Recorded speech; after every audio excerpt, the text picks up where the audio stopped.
السلام علیکم ورحمۃ اللہ وبرکاتہ۔ عزیز طلباء و طالبات، تعلیم و تعلم چینل میں آپ کا استقبال ہے۔ گزشتہ ویڈیوز میں ہم نے زمانہ حال اور زمانہ ماضی کی تین قسمیں پڑھی تھیں۔ اس ویڈیو میں زمانہ مستقبل سے متعلق انشاءاللہ معلومات حاصل کریں گے۔ کچھ مثالیں آپ کے سامنے دی ہوئی ہیں، جیسے 10 گنا نفع پر ان کا مال کون خریدے گا؟ تو خریدے گا، آپ جو جن الفاظ پر نشان لگایا ہوا ہے، خط کشیدہ کیے ہوئے الفاظ ہیں، ان پر غور کرنا ہے۔ میں تو مانگ مانگ کر کھاؤں گی۔ بوڑھی کاکی میری آواز سنتے ہی اٹھ بیٹھیں گی تو بیٹھیں گی، اور جو بولے گا اس کو مزہ چکھاؤں گا پر دھیان رکھنا ہے، چکھا دوں گا، اس پر دھیان رکھیں، آپ غور کیجئے۔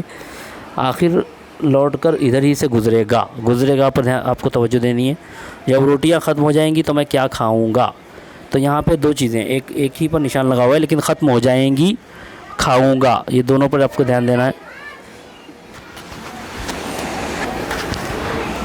جب روٹیاں ختم ہو جائیں گی تو میں کیا کھاؤں گا؟ ختم ہو جائیں گی، کھاؤں گا، دونوں پر دھیان دینا ہے۔ یہ سارے پھول جھڑ جائیں گے تو میری زندگی کا چراغ بھی گل ہو جائے گا، جھڑ جائیں گے، گل ہو جائے گا۔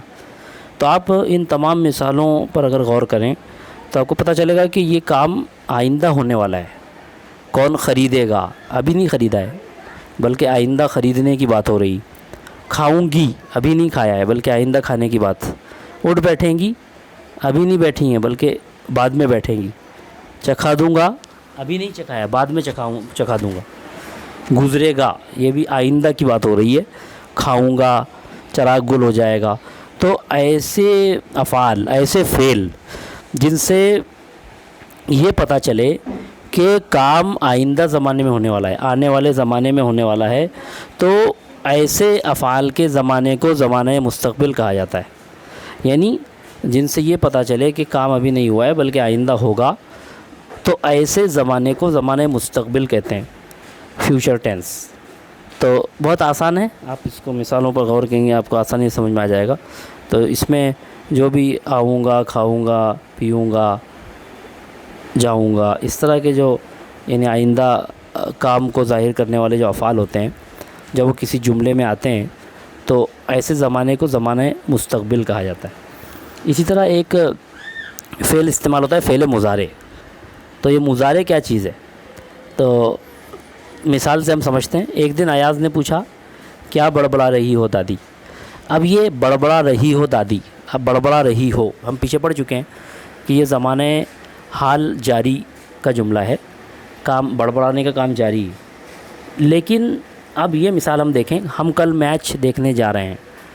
اب بظاہر ایسا لگ رہا ہے کہ دیکھنے جا رہے ہیں، جانے کا کام جاری ہے، لیکن ایسا نہیں ہے۔ کل دیکھنے جا رہے ہیں، مطلب کام ابھی نہیں ہوا، کام ابھی جاری نہیں ہے، بلکہ کل کام جاری رہے گا۔ تو بظاہر جملے سے ایسا لگ رہا ہے کہ ابھی کام جاری ہے، لیکن کل کے لفظ سے یہ پتہ چل رہا ہے کہ یہ ابھی کام جاری نہیں ہے، بلکہ کل ہوگا، یعنی مستقبل میں کام ہوگا، آئندہ زمانے میں کام ہوگا۔ تو کچھ ایسے افعال ہوتے ہیں، کچھ ایسے فعل ہوتے ہیں کہ جن میں کام کا وقت سمجھ میں نہیں آتا، یہ نہیں سمجھ میں آتا کہ وہ حال میں ہو رہا ہے یا مستقبل میں ہو رہا ہے، ابھی ہو رہا ہے یا آئندہ ہوگا۔ تو ایسے جملے ایسے جو جملے ہوتے ہیں ان کا شمار مضارع میں ہوتا ہے، انہیں مضارع کہا جاتا ہے۔ جیسے مثال کے طور پر، چاہے کسی کے منہ میں پانی تک نہ جائے لیکن پہلے تمہاری پوجا کرے۔ پانی تک نہ جائے، پوجا کرے۔ تو اب یہ بات کب ہو رہی ہے؟ یعنی اس زمانے میں ہو رہی ہے یا آئندہ کے بارے میں بات کہی جا رہی ہے؟ اس سے کچھ واضح نہیں ہو رہا ہے، بلکہ یہ سمجھ میں آ رہا ہے کہ دونوں زمانوں میں ہو سکتا ہے، ابھی کے لیے بھی بات کہی جا سکتی ہے، آئندہ زمانے کے لیے بھی کہی جا سکتی ہے۔ تو زمانہ اس میں متعین نہیں ہے، تو ایسے ہی جملوں کو مضارع کہا جاتا ہے۔ جیسے پرماتما میری خطا معاف کر دے، تو خطا معاف کر دے ابھی کرے یا آئندہ کرے، تو یہ سب دونوں بھی زمانے اس میں شامل ہیں۔ تو ایسا زمانہ جس میں حال اور مستقبل دونوں شامل ہوتے ہیں اسے مضارع کہتے ہیں۔ تو پرماتما میری خطا معاف کر دے، اس میں دونوں بھی شامل ہیں، حال بھی اور مستقبل بھی۔ ہٹتا ہے کہ ماروں قرولی، ہٹتا ہے کہ ماروں، تو ہٹتا ہے کہ ماروں میں بھی یہ بات یعنی محسوس ہو رہی ہے کہ کام زمانۂ حال میں ہوگا یا آئندہ ہوگا، کیونکہ ابھی فی الحال قرولی نہیں ماری ہے، مطلب چاقو سے حملہ نہیں کیا ہے، آئندہ کرے گا، لیکن ہٹتا ہے ایسے لگتا ہے کہ یہ حال کا جملہ ہے۔ تو دونوں بھی زمانے اس میں شامل ہیں، حال بھی اور مستقبل بھی، اس لیے اسے مضارع کہا جائے گا۔ اللہ کرے آپ جلدی ٹھیک ہو جائیں، تو اس میں بھی جلدی ٹھیک ہو جائیں یعنی حال اور مستقبل دونوں کو یہ شامل ہے۔ تو اس طرح سے یعنی جس زمانے میں حال اور مستقبل دونوں شامل ہوں، دونوں کا اظہار ہو رہا ہو، اسے مضارع کہا جاتا ہے۔ تو امید ہے آپ کو سمجھ میں آیا ہوگا۔ چینل کو سبسکرائب بھی کر لیں، بیل آئیکن پریس کر کے آل پہ کلک کر لیں تاکہ تمام ویڈیوز کی نوٹیفیکیشن آپ کو مل جائے۔ السلام علیکم ورحمۃ اللہ وبرکاتہ۔